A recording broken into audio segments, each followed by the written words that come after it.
Potassium குறைவாகவும் எடுத்து வச்சிருக்கிறேன். அதாவது குறைச்சி அதில் பசலையை விட்டு அதை வளர்த்து வச்சிருக்கிறேன். இப்போ இதில் வந்து மஞ்சள் கலரில் வந்தான்னு சொன்னால் நைதரசன் குறைபாடுண்டு அறிஞ்சு கொள்ளலாம். இப்போ இதை பாருங்க, ஒரு செப்பு கலரில் ஒரு ப்ரௌன் கலரில் நடுவில் கரவழியை வந்தான்னு சொன்னால் அதுன்ற அர்த்தம் வந்து போஸ்பரஸ் குறைவாக இருக்குன்னு சொல்லி அறிந்து கொள்ளலாம். இப்போ இது வந்து இலை வந்து கரையை கொண்டு இந்த இதில் காட்டின மாதிரி கரையை கொண்டு வந்துச்சுன்னு சொன்னால் அதுக்கு அர்த்தம் பொட்டாசியம் குறைபாடு இருக்குன்னு அறிஞ்சு கொள்ளலாம். ஓகே, இந்த பிளான்ட்டை பார்த்தீங்கன்னு சொன்னால் நான் நைட்ரஜன் குறைவாக இதுக்குள்ளே விட்டு இந்த தண்ணிக்குள்ளே வெட்டி வேற வளர்த்தினான் எக்ஸ்ட்ராவாக உங்களுக்கு காட்டுறதுக்கு நைட்ரஜன் குறைஞ்சா என்ன நடக்கும்னு சொல்லி. வணக்கம் friends, welcome to Bala's garden Germany. இன்றைக்கு வீடியோ வந்து கொஞ்சம் ஸ்பெஷலானது. அதாவது உரங்களை பற்றினது. மற்றது ஒவ்வொரு தாவரத்துக்கும் என்னென்ன சத்து குறைபாடு, அதை எப்படி அறிஞ்சு கொள்வது, மற்றது உரங்கள வகை, நிலத்தில் எப்படி உரங்கள் உருவாகுது, அதை எப்படி பாதுகாக்கிறது, அது மாதிரி விஷயம் நிறைய விஷயங்கள் இதுக்குள்ளே அடங்கி இருக்குது. மற்றது இந்த வீடியோ வந்து ஏற்கனவே மதி 9 என்ற யூடியூப் சேனலில் பதிவேற்றம் செய்யப்பட்டது ஏற்கனவே. ஏன்னு சொன்னால் இதில் நிறைய நல்ல விஷயம் இருக்கிறபடியாக எல்லாருக்கும் போய் சேரோணுமென்றதுக்காகத்தான் நான் முதல் அவாண்ட சேனலில் கொடுத்து இதை பதிவேற்றம் செய்தேன்னா. என்னென்னு சொன்னால் அவாட்ட நிறைய பேர் அந்த யூடியூப்பை பார்க்குறபடியா. ஸோ இப்போ நான் வந்து அதை திருப்பி எந்த சேனலில் பதிவேற்றம் செய்கிறேன். நிறைய பேர் என்னட்ட டெலிஃபோனில் அடித்து கேட்டிருந்தீங்க, அப்படி வேறு வீடியோ போட சொல்லி அல்லது வேறு விஷயங்கள்லாம் கேட்டிருந்தீங்க. பெட்டர் வந்து நீங்கள் என்ன கமெண்ட்ஸில் எழுதுனீங்கன்னு சொன்னால் மற்றவையும் அதை பார்க்கக்கூடிய மாதிரி இருக்கும். அதால் நிறைய பேருக்கும் பிரயோசனமாக இருக்கும். ஓகே, நாங்கள் வீடியோக்குள்ளே போவோமா. ஒரு நிலத்தில் தாவரம் எப்படி வளருது, அதுக்கு என்னென்ன பசலை அதுக்கு தேவைப்படுது, இயற்கையாக நிலத்தில் எப்படி பசலை உருவாகிறதுன்றதையும், மற்றது செயற்கை பசலை எப்படி தயார் செய்யப்படுகிறது, எந்த மூலப்பொருளில் இருந்து தயார் செய்யப்படுகிறதுன்றதையும் பார்ப்போம். அதுக்கு முதல் 3 டைப்பான பசலையை பற்றி பார்ப்போம் வாங்க. இது வந்து இயற்கை உரம், இயற்கையாகவே நிலத்தில் உருவாகிற உரம், அது உயிர் உள்ள உரம்னு சொல்கிறோம். இது வந்து கனிம உரம், அதாவது நிலத்தில் உள்ள தாது பொருட்களையும் ரசாயனத்தையும் கொண்டு தயாரிக்கப்படுறது. இது வந்து ஹைட்ரோபோனிக் பாய்க்கிற லிக்விட் பசலை. மற்றது இது வந்து இதுவும் ஹைட்ரோபோனிக் பாய்க்கிற நார்மல் பசலை. இப்போ இயற்கை உரம் எப்படி உருவாகுதுன்னு சொன்னால், நாங்கள் நிலத்தில் வந்து கொம்பாஸ், அதாவது மாட்டெரு, மற்றது குலைகள் தடிகளை போட்டு உருவாக்கின கொம்பாஸ், இதுகளெல்லாம் நிலத்தில் போட்டு நாங்கள் கிளறி இதண்டைக்குள்ளே அதில் உள்ள நிலத்தில் உள்ள நுண்ணுயிரெல்லாம் இதை சாப்பிட்டு இதில் இருந்து அவை உருவாக்கி தரது தான் எங்களுக்கு பசலையாக வெளியில் நாங்கள் நிலத்தில் எப்போவும் உயிரோடையே இருக்கும். அது சரிதானே. இந்த கனிம வளங்கள் எல்லாம் அப்படியே உயிரோடு எந்த நேரமும் இதாண்டும். ஆனால் இதுக்கு சரியான நாள் எடுக்கும். இதெல்லாம் மக்கி ஒரு கனிம வளமாக உருவாடுறதுக்கு கொஞ்ச நாள் செல்லும். அப்படி உருவாயிட்டுதுன்னு சொன்னால் இப்போ உங்களுக்கு இது உயிரோடையே கனகாலத்துக்கு பாவிக்கக்கூடிய மாதிரி இருக்கும். இடைக்கிட நாங்கள் அதுக்கு சாப்பாடு, அதாவது மாட்டெரு அல்லது கம்பஸ் போட அது திருப்பி உங்களுக்கு வந்து கொண்டே இருக்கு. இது வந்து செயற்கை உரம். இது எப்படி தயாரிக்கப்படுறதுன்றதை பார்ப்போம். மற்றது இதை சொல்கிறது NPKன்னு சொல்லி, அதை நாங்கள் பின்னால் வடிவாக தெளிவாக பார்ப்போம். இதுவும் செயற்கை உரம் தான். ஹைட்ரோபோனிக் பாவிக்கிறது லிக்விட்டாக இருக்குது. இது வந்து இதுவும் ஹைட்ரோபோனிக் பாவிக்கிற செயற்கை உரம் தான். இதிலேயே இது வந்து பேர்ந்து நாங்கள் கரைச்சி எங்களுக்கு தேவைக்கு ஏற்ற மாதிரி அதை கரைச்சி எடுத்துக்கொள்ளலாம். இதெல்லாம் எந்த மூலப்பொருட்களை கொண்டு உருவாகுதுன்றதை பார்ப்போம். இதில் பார்த்திங்கன்னு சொன்னால் இது ஒரு கனிம வளம் உண்டு. இதையும் ரசாயனத்தையும் சேர்த்து தான் இந்த பசலை உருவாக்கப்படுகிறது. சரி, இனி NPK உரத்தை பற்றி பார்ப்போம் வாங்க. NPK என்றால் என்ன? இது வந்து நிலத்தில் உருவாகின கனிம வளங்கள். அதாவது N வந்து நைட்ரஜன், P வந்து பாஸ்பரஸ், K வந்து பொட்டாசியம். இது ஒரு மினரல்ஸ். இதை தமிழில் இலச்சத்து, மணிச்சத்து, சாம்பல் சத்துன்னு சொல்லுவினோம். இப்போ பார்த்திங்கன்னா இதுதான் ஒரு தாவரம் வளர்கிறதுக்கு முக்கியமான 3 மினரல்ஸ். அதாவது இதை மைக்ரோ நியூட்ரன்ஸ்ன்னு சொல்லுவினோம். இதை விட இன்னும் குறைஞ்ச அளவில் தேவைப்படக்கூடிய மினரல்ஸ் இருக்குது, மிக்ரோ மினரல்ஸ்ன்னு சொல்லினோம். அதாவது கொஃபர், சிங்க், ஐசன், போஸ்பர்ன்னு சொல்லி இப்படி கொஞ்சம் இது தேவைப்படும். இது எல்லாமே காற்று, சூரிய ஒளி, தண்ணீர், மண் அதிலிருந்து இதுக்கு கிடைக்குது. இப்போ இவ்வளவு கனிம வளம், அதாவது இவ்வளவு நியூட்ரன்ஸும் மண்ணுக்குள்ளே இருந்ததுன்னு சொன்னால் உங்களுக்கு அதி விளைச்சல் ஒரு பிரச்சனை இல்லாமைக்கு நல்ல ஒரு விளைச்சலை எடுக்கக்கூடிய மாதிரி இருக்குது. இப்போ உங்களோட தோட்டத்தில் கனிம வளங்கள் குறைவாக இருந்தால், அதாவது நியூட்ரன்ஸ் குறைவாக இருந்தால் தாவரம் ஒழுங்காக வளராது, உங்களுக்கு அதிக விளைச்சலை பெற்றுக்கொள்ளவும் முடியாது. இப்படியான சந்தர்ப்பத்தில் தான் அநேகமான விவசாயிகள் அதாவது இந்த என்பிகே உரத்தை பாவிக்க வழிக்கிடுவினோம்.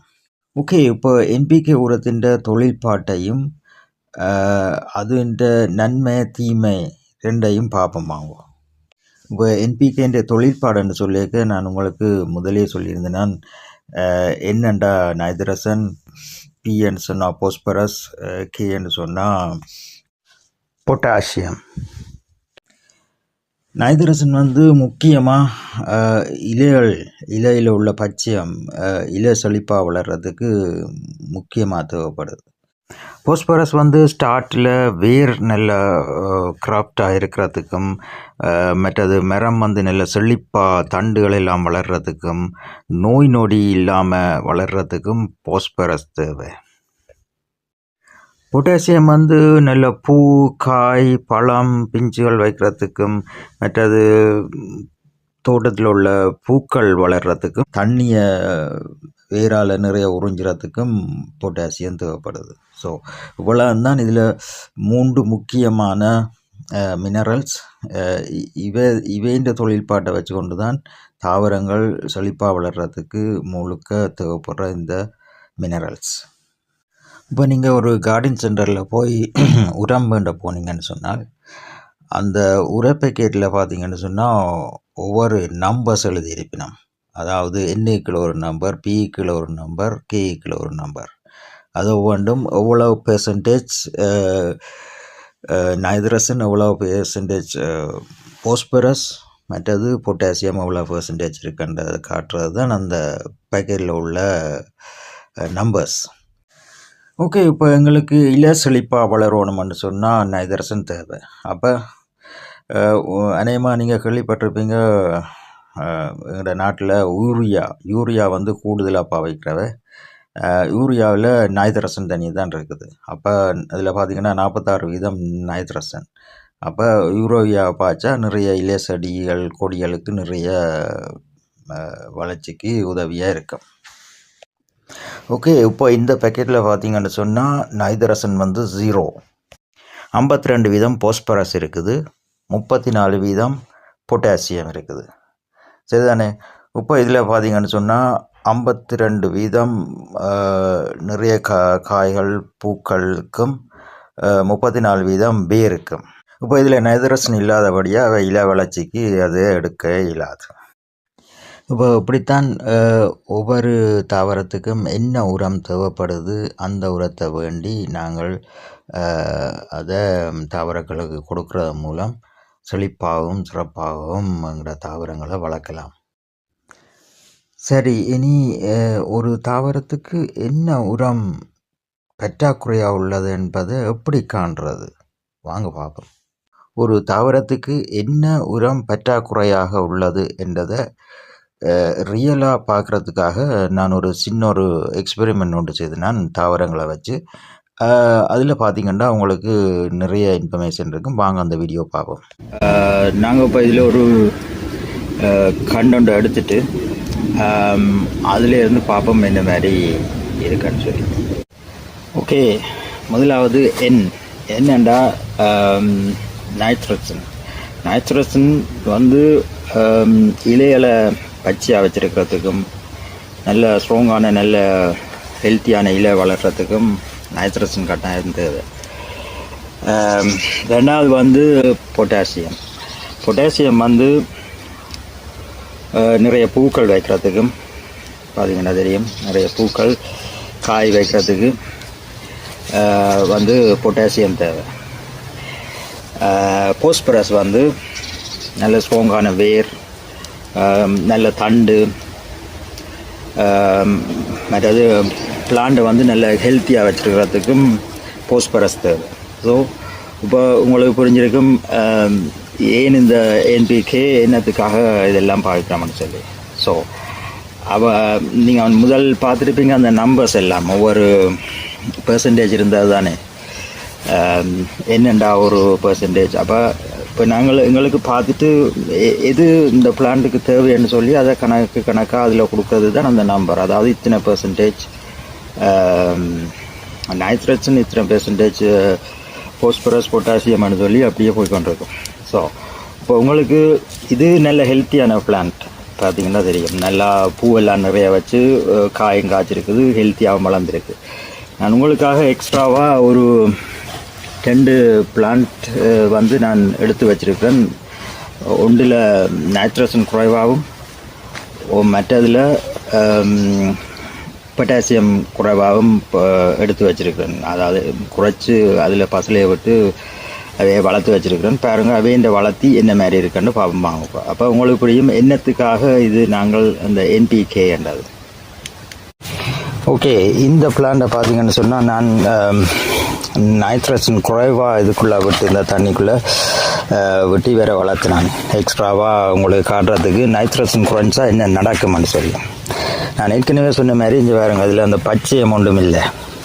ஏன் இல்லைன்னு சொன்னால் நைட்ரஜன் காணாது. நைட்ரஜன் இல்லாதபடியாக தான் இதில் வேறில் பச்சையம் இல்லை, இப்படி ஒரு இது இல்லாமல் வளர்ந்துருக்கிறான். சரிதானே? இப்போ இது உங்களுக்கு புரியுமான்னு நினைக்கிறேன். ஓகே, இப்போ இதில் பார்த்தீங்கன்னு சொன்னால் பொட்டாசியம் குறைவாக விட்டு இதை வளர்த்து வச்சுருக்கிறேன். பொட்டாசியம் குறைஞ்சால் என்ன நடக்குன்னு பாருங்க. இந்த பூக்களை பாருங்க இவ்வளோ வலிமை இல்லாமைக்கு ஒரு மெல்லிசாவும் இதாகவும் வளரினோம்.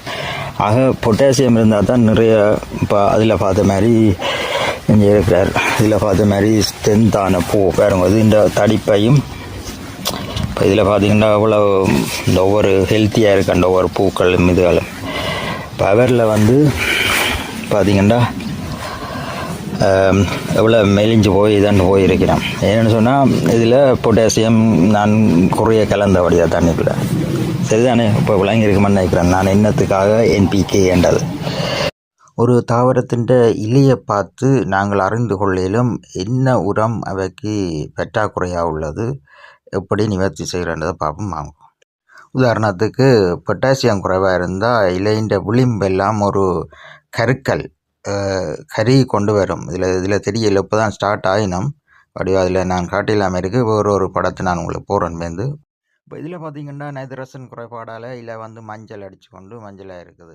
இப்போ இதில் பார்த்திங்கன்னா இப்போ தான் கறி கொண்டு வரி நம்ம ஸ்டார்ட் ஆகுது. நாங்கள் எதுக்கும் வேறொரு படத்தில் வடிவாக உங்களுக்கு காட்டுறோன்னு வாங்க. இப்போ இதில் வந்து மஞ்சள் கலரில் வந்தான்னு சொன்னால் நைட்ரஜன் குறைபாடுண்டு அறிஞ்சு கொள்ளலாம். இப்போ இதை பாருங்க, ஒரு செப்பு கலரில் ஒரு ப்ரௌன் கலரில் நடுவில் கரவழியாக வந்தான்னு சொன்னால் அதுன்ற அர்த்தம் வந்து போஸ்பரஸ் குறைவாக இருக்குன்னு சொல்லி அறிந்து கொள்ளலாம். இப்போ இது வந்து இலை வந்து கரையை கொண்டு இந்த இதில் காட்டின மாதிரி கரையை கொண்டு வந்துச்சுன்னு சொன்னால் அதுக்கு அர்த்தம் பொட்டாசியம் குறைபாடு இருக்குன்னு அறிஞ்சு கொள்ளலாம். ஓகே ஃப்ரெண்ட்ஸ், இப்போ ஓரளவுக்கு உங்களுக்கு புரிஞ்சிருக்கும் என்பிகே உரம் என்னத்துக்கு பாவிக்கிறது, எப்படி பாவிக்கிறது அல்லது எப்படி தயார் செய்யப்படுறது என்றெல்லாம் பார்த்தீங்க. இப்போ இந்த என்பிகே உரம் நான் காட்டினது வந்து தனியாக மண்ணில் பாவிக்கிறதுக்கு, மண்ணில் தாவரங்களை வளர்க்குறதுக்கும் மற்றது பூக்கண்டுகளை வளர்க்குறதுக்கும் தான் இந்த உரம். மற்றும்படி இப்போ உதாரணத்துக்கு நாங்கள் வந்து ஹைட்ரோபோனிக்கில் பாவிக்கிறதுக்கு இந்த என்பிகே ஓட சேர்த்து இன்னும் 2-3 உரம் சேர்க்க வேண்டி வரும். அதை அடுத்த ஒரு வீடியோவில் உங்களுக்கு தெளிவாக விவரமாகவும் தாரன். அது சரியான சிம்பிள். இது இப்போ உங்களுக்கு சில நேரம் காம்ப்ளிகேட்டாக இருந்திருக்கும். என்னென்னு சொன்னால் நான் உங்களுக்கு இந்த உரத்தின் வித்தியாசங்கள் மற்றது உரம் எப்படி தயாரிக்கிறதுன்றதை நீங்கள் கட்டாயம் அறிஞ்சு கொள்ளணுன்றதுக்காகத்தான் நான் இந்த பதிவை உங்களுக்கு முதல் தந்தேன். நான் இப்போ அதை விட்டு நான் என்பிகே உரத்தில் உங்களுக்கு போயிருந்தேன்னு சொன்னால் ஒரு விளப்பம் இல்லாமல் காம்ப்ளிகேட்டாக இருந்திருக்கும். அதால் தான் இந்த இதை நான் உங்களுக்கு முதல் தந்தேன். அதால் அடுத்த வீடியோவில் உங்களுக்கு ஹைட்ரோபோனிக்கு பாவிக்கிற உரம் எப்படி தயார் செய்கிறது, அதாவது எப்படி கலக்கிறது அல்லது கலந்து இருக்கிறத எப்படி வேண்டி நாங்கள் தண்ணிக்குள்ளே பாவிக்கிறது என்ற எல்லா முழு விவரத்தையும் ஸ்டெப் பை ஸ்டெப்பாக உங்களுக்கு தர்றேன்.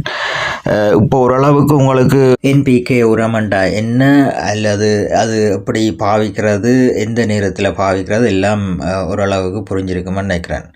இப்போ என்பிகே உரத்தின் தொழிற்பாட்டை பற்றி தெரிஞ்சிருக்கும். இனி இந்த ஹைட்ரோபோனிக்கும் என்பிகே உரம் தேவை. அதோட இன்னும் கொஞ்சம் நான் முதலே உங்களுக்கு சொன்ன மாதிரி மைக்ரோ நியூட்ரன்ஸ் தேவை. அது ஒரு 2 இதோடு சேர்த்து கலந்துட்டா அவ்வளோந்தான். அதுதான் இப்போ இந்த ஹைட்ரோபோனிக்கு பாவிக்கிற உரமாக மாறும்.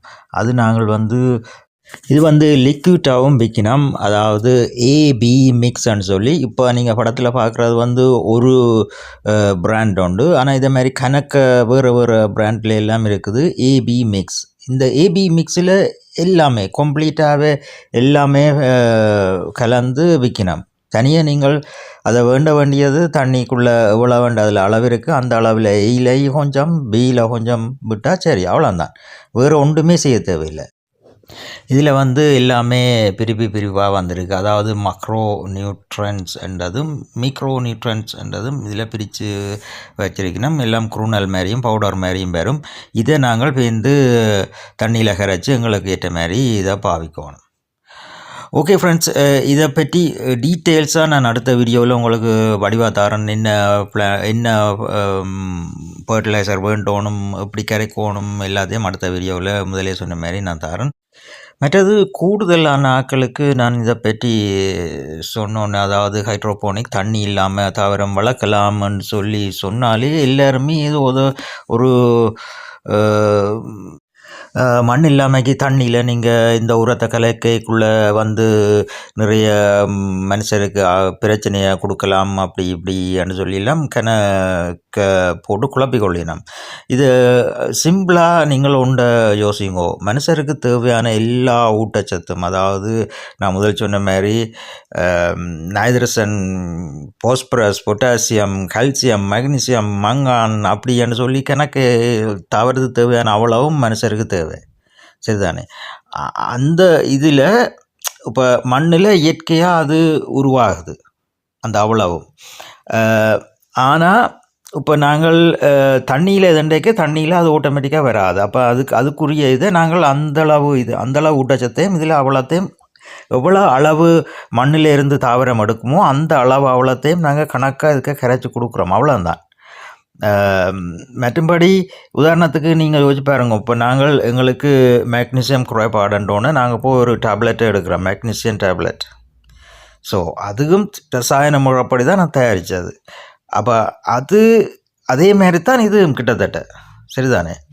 மற்றது கூட பிரச்சனை வரும். இப்போ நீங்கள் மண்ணில் ரசாயன உரத்தை மண்ணில் பாய்க்க தான் கூட பிரச்சனை வரும். ஏன்னு சொன்னால், ரசாயன உரத்தை கொண்டு நீங்கள் மண்ணுக்குள்ளே இவ்வளவு தான் அளவு கணக்காக இவ்வளவு போடணும், இவ்வளவு ஸ்கொயர் மீட்டருக்கு இவ்வளவு ரசாயன உரம் போடணுமென்று நீங்கள் போட்டாலும் அதுக்கு தண்ணியை ஊற்றக்குள்ளே எங்கேயோ அது கரைஞ்சி ஒரு தண்ணியோட அலசுப்பட்டு ஒரு இடத்துல தான் போய் சேரும். ஒரு இடத்த கூட ஒரு இடத்த குறைய சேரும். அப்போ அதால் தான் நிறைய பிரச்சனை வரும்.